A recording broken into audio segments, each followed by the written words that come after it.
The first years of this decade highlighted that our world is becoming more uncertain and unpredictable.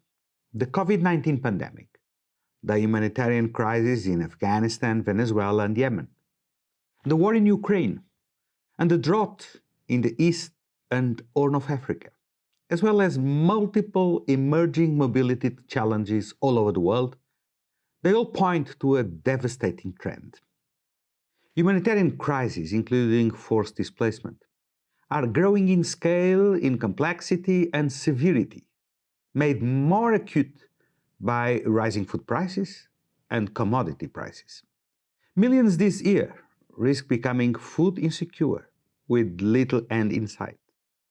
At this moment, it is critical that we review and update the delivery of humanitarian aid to meet the needs of those most vulnerable more effectively.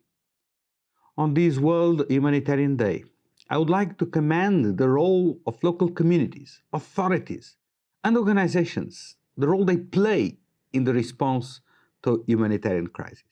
In fact, COVID-19 has brought first responders such as local and migrant communities to the very forefront of emergency and recovery efforts.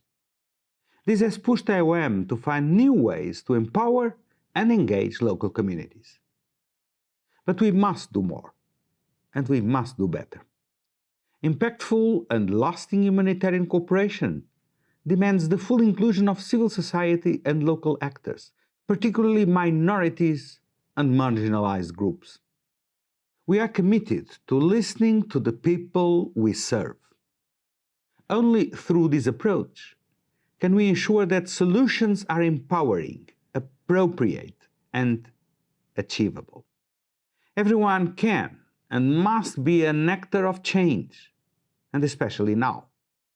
The last 2.5 years have taught us that by involving all local and regional stakeholders, we can tackle humanitarian crises in a more effective way than ever before. World Humanitarian Day reminds us of the need to celebrate all the local actors and migrant communities. It takes a village to fight for global peace and human rights.